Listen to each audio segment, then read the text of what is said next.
گەرم و گەشتترین سڵاوەکانتان پێشکەش بینەرانی عزیز و خۆشەویستی تەلەڤیزیۆنی کۆمەڵە بە یارمەتی هاوڕێیانی هاوکارم لەگەڵتانم بۆ پێشکەشکردنی هەواڵەکانی ڕۆژی یەکشەممە. سەرەتا سەردێڕی گرنگترین هەواڵەکان. خۆپیشاندانی خوازیارانی مەسکەنی ملی لە شاری سنا، گیانبەستکردن و برینداربوونی 5 کرێکار لە بەندەرڕەجایی و بۆکان، بێبەشکردنی کچی حەمید حوسێن نژاد لە خوێندن، پێدانی خەڵاتی زێڕینی بلە بە زارا محەممەدی مامۆستای زمانی کوردی خەڵکی سنا، چوونە سەرەوەی ئاماری قوربانیانی تەقینەوە لە بەندەرڕەجایی، ناڕەزایەتی خانشینکراوانی کارخانەکانی مخابرات لە شیراز و کۆبوونەوەی ئێرانیانی ئازادی خواز لە سوئێد و ئاڵمان.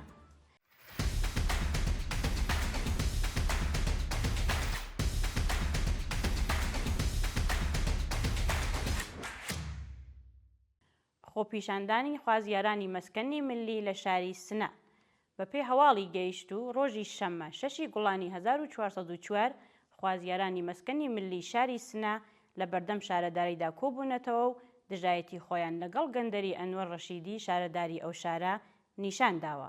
بەپێی ئەو وێنانەی بەدەستمان گەیشتووە، ناڕازیان دەرگای چوونە ژوورەوەی شارەداریان داخستووە و ڕێگەیان نەداوە کارمەندان و خەڵکی ئاسایی سەردانی ئەو ناوەندە دەوڵەتیە بکەن. خوازیارانی مەسکەنی ملی سنە دەڵێن لە ساڵی 1402دا بەپێی ڕێکەوتن نامەیەک کە لەگەڵ شۆرای ملی مەسکەنی ئۆستان واژۆیان کردووە، بڕیاریان داوە پارەی خانووەکانیان لە 3 قزدا پەرداخت بکەن. بەڵام ئەنوەر ڕەشیدی شارەداری سنا بڕی 32 ملیۆن تمەنی لەسەر حیسابە بانکیەکانیان هەڵگرتووە و پاش 2 ساڵ هێشتا مۆڵەتی سازکردنی خانووەکانی دەرنەکردووە. لەو ماوەیەدا خاوەن زەویەکانی مەسکەنی ملی چەند جار سکاڵایان لە دادوەستەری ئۆستانی کوردستان تۆمار کردووە، بەڵام لەگەڵ بێڕێزی و هەڵسوکەوتی ناشیا و جێگیری شارەداری بەڕۆڕوو بوونەتەوە. شایانی باسە کە هێزە ئینتیزامیەکانی سنا هێرشیان کردوتە سەر خۆپیشاندەران و کۆبوونەوەکەیان تێکداوە. گیانبەختکردن و برینداربوونی 5 کرێکار لە بەندەرڕەجایی و بۆکان. ڕۆژی شەممە 6 گوڵان لە 2 ڕووداوی تەقینەوە لە بەندەرڕەجایی و پۆمبەنزینێکی جادەی بۆکان بۆ سەقز 2 کرێکار گیانیان لەدەستا و 3 کرێکاری دیکە بریندار بوون. بەپێی راپۆرتەکان، کۆگای سوتەمەنی موشکی سوپای پاسداران لە بەندەرڕەجایی پارێزگای هۆرمزگان تەقیوەتەوە و لە ئەنجامی ئەو ڕووداوەدا دەیان کەس کوژراوە و بریندار بوون. 2 کەس لە کوژراوەکان کرێکار و خەڵکی ئیلامن و ناسناویان بریتیە لە ئەیوب هەواسی و جەبار دەرویشی. لەلایەکی دیکەوە پۆمبەنزینێک لە جادەی بۆکان بۆ سەقز بە هۆکارێکی نادیار تەقیوەتەوە و لە ئەنجامی ئەو ڕووداوەشدا 3 کرێکار بریندار و ڕەوانەی ناوەندە دەرمانیەکان کراون.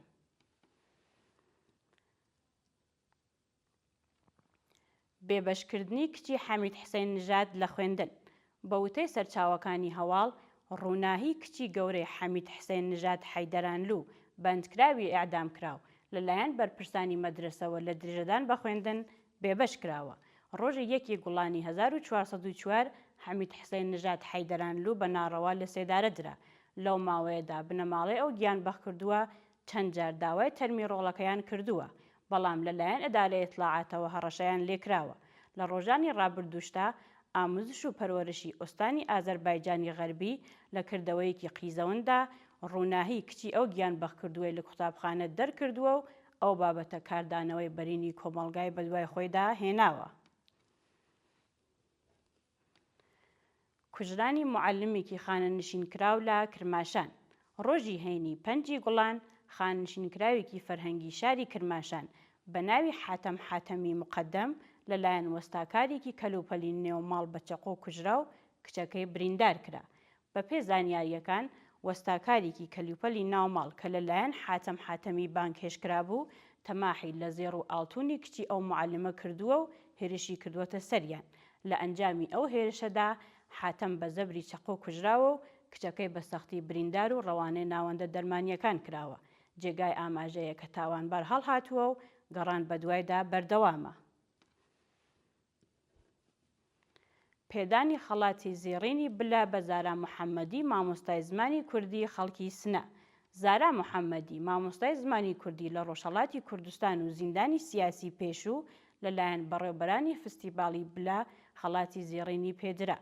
زارا محەممەدی ئەندامی ئەنجومەنی فەرهەنگی نۆژین لە شاری سنە ساڵی 2022 لەلایەن دادگای ئەو شارەوە بە تۆمەتی ئەندامەتی لە یەکێک لە حیزبە نەیارەکانی ڕژیم بە 5 ساڵ زیندان مەحکوم کرا و دوای 20 مانگ ئازاد کرا.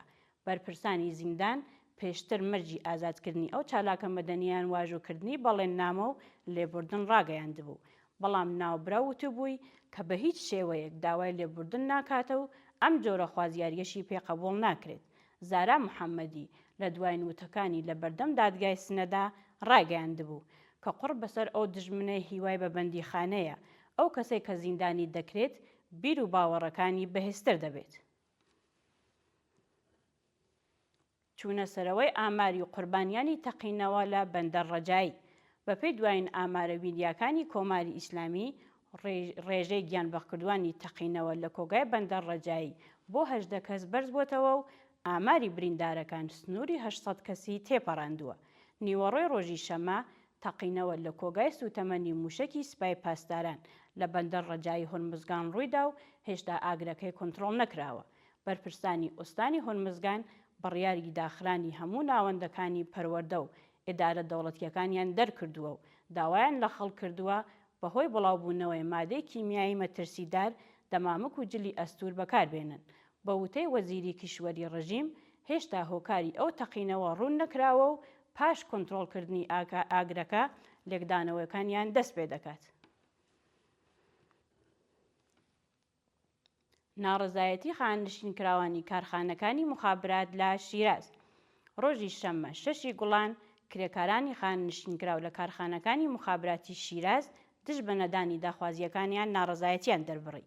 بە وتەی ناڕازیان ماوەی 19 ساڵە 1300 کرێکاری خانشینکراوی مخابراتی شیراز سەنەوات حەقدەست و مەزایەیان وەرنەگرتووە و لە دۆخێکی سەختدا دەژین. لەو ماوەیەدا 19 کرێکار گیانیان لەدەستداوە و بەڕێوەبەرانی شێرکەتی مخابرات لە پێدانی داخوازی کرێکارانی کۆچکرد و ببنە ماڵەکانیان خۆ دەبوێرن. کۆبوونەوەی چالاکانی ژینگەی لە میانکالەی مازندەران. ڕۆژی شەممە 6 گوڵان چالاکانی ژینگەی مازندەران دژ بە چالاکی شێرکەتەکانی چالاکی لە پرۆژەی پتروشیمی میانکالە ناڕزایەتیان دەربڕی و ڕێگەیان نەدا بارهەڵگرەکان کەرەستەکانیان دابەزێنن. هەرچەند پرۆژەی دروستکردنی پتروشیمی میانکالە بە فەرمانی سەر و کۆماری ڕژیم ڕاگیراوە، بەڵام مافیاکانی کۆماری ئیسلامی درێژەیان بە چالاکیەکانیان داوە و ڕۆژی ڕابردوو 7 بار هەڵگر کەرەستەی ساختمانی ڕەوانەی ئەو ناوچە کراوە.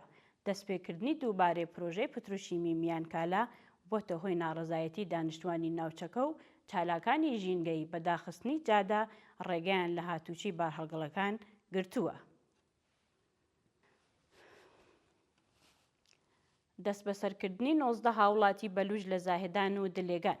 ڕۆژی شەممە 6 گوڵان هێزە ئینتیزامیەکانی ڕژیم هێرشیان کردستە شارومەندانی بەلووج لە شارەکانی زاهدان و دلێگان و 19 کەسیان دەست بەسەر کرد. بەپێی راپۆرتی کەمپەینی چالاکانی بەلووج هێزە سەرکوتگەرەکانی ڕژیم بەبێ بەڵگەی قەزایی هێرشیان کردوتە سەر دانیشتوانی گەڕەکی شیرئاباد لە شاری زاهدان و 18 شارومەندیان ببورن 18 شارومەندی بێناسنامەیان دەست بەسەر کردووە. لە لایەکی دیکەوە شارومەندێکی بەلووج بە ناوی مهدی بامری تەمەن 27 ساڵ لە هێرشی هێزەکانی حکوومەت بۆ سەرماڵەکەی لە شارستانی دلێگان دەست بەسەر و بۆ شوێنێکی نادیار گوازراوەتەوە. شایانی باسە کە 750 شارومەندی بێناسنامەی بەلووج لە کەمپەکانی دیپۆرتکردنەوە زیندانی کراون و ئەگەری هەیە ڕادەستی حکوومەتی تالیبان بکرێن.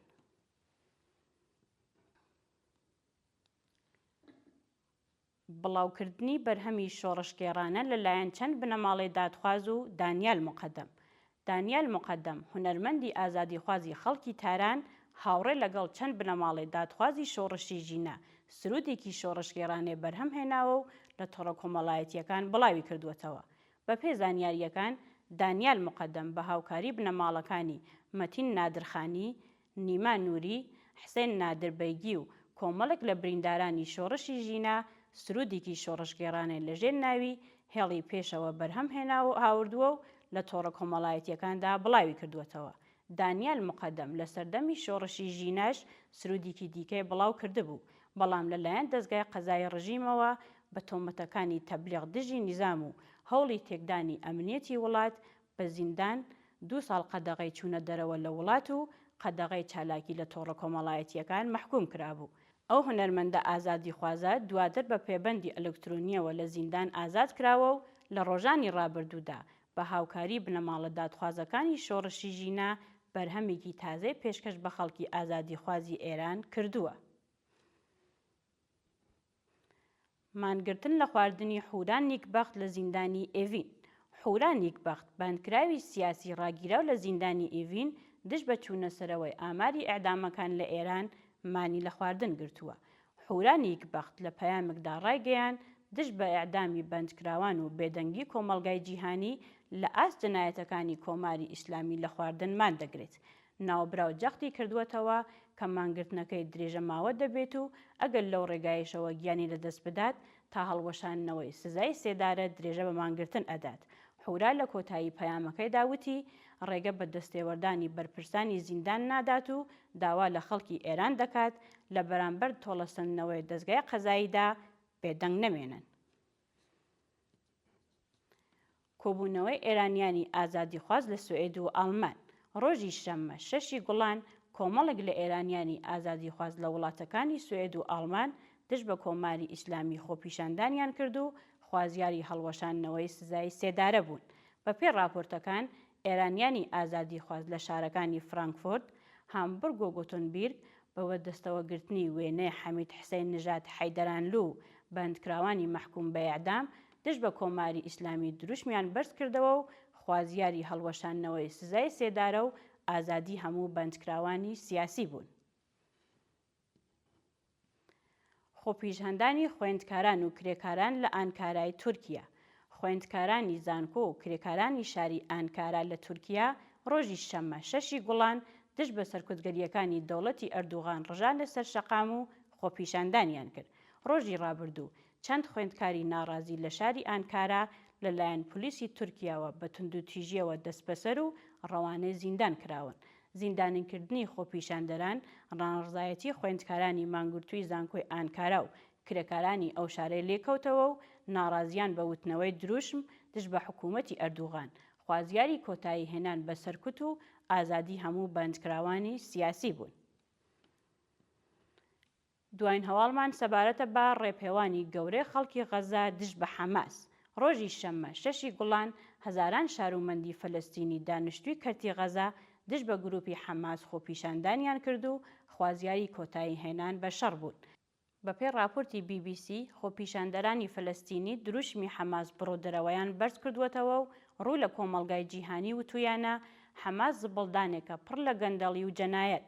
خەڵکی غەزا حەماسیان ناوێت و جیهان ئەبێت لەگەڵ نوێنەرانی ڕاستەقینەی خەڵک وتوێژ بکات. بە وتەی چالاکانی فەلەستینی لە ماوەی 48 کاتژمێری ڕابردوودا بەلانیکەم 70 فەلەستینی لە هێرشەکانی ئیسرائیلدا کوژراون و بەدەیان کەسی دیکەش بریندار بوون. بینەرانی عەزیز و خۆشەویست هەواڵەکانتان پێشکەش کرا. هەژار بژی.